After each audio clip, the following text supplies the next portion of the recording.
தன் மனைவியுடன் மகிழ்ச்சியாக வாழ்ந்து கொண்டு இன்னொரு பெண்ணின் உணர்வுகளோடு விளையாடிய ஒரு நயவஞ்சகனின் கதை.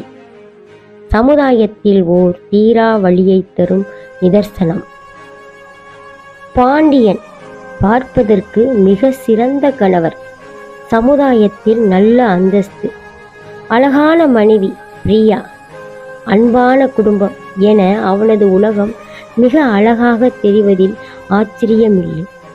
ஆனால் அந்த அழகிய முகமூடிக்கு பின்னால் ஓர் சுயநலவாதி ஒளிந்திருந்தார். பாண்டியனின் அலுவலகத்தில் புதிதாக சேர்ந்த பெண் நிலா. ஒரு மென்மையான சுபாவம் கொண்ட பெண்.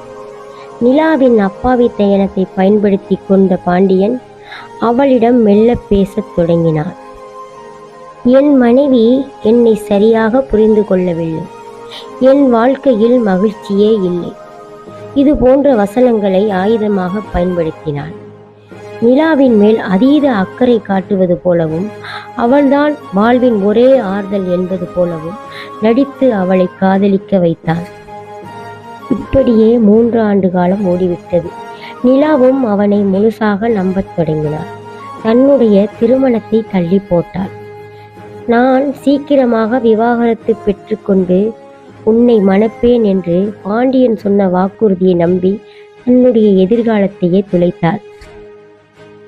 ஆனால் ஒரு நாள் ஒரு வணிக விழாவிற்கு வந்த பாண்டியன் அவனது மனைவியை கைகோர்த்தபடி மிகவும் மண்ணுண்ணியமாக சிரித்து பேசிக் கொண்டிருப்பதை நிலா பார்த்தாள். நிலை குலைந்து போனாள்.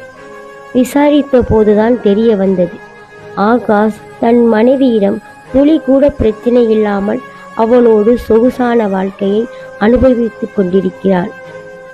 நிலா பாண்டியனை சந்தித்த போது மிகவும் அலட்சியமாக பேசினார். உனக்கு தெரியாதா, இதெல்லாம் ஒரு தற்காலிகமான ஈர்ப்புதான். என் குடும்பத்தை நான் எதற்காக விட்டு கொடுக்க மாட்டேன்.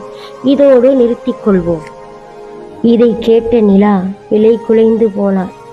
இழந்தது இளமை, உடைந்தது நம்பிக்கை, சமுதாயத்தின் ஏளன பேச்சு, எல்லாவற்றிற்கும் மேலாக ஒரு மனிதனை நம்பிப்பதற்காக தற்கொலை எண்ணம் கூட வந்துவிட்டது. ஆனால் பாண்டியனுக்கு எதை பற்றி கவலையும் இல்லை, எதையும் இழக்கவில்லை. வழக்கம் போல தன் மனைவியுடன் நல்லவன் என்ற போர்வையில் வாழ்ந்து கொண்டிருக்கிறார். போன்ற கதைகளில் பாதிக்கப்படுவது பெரும்பாலும் பெண்களேதான்.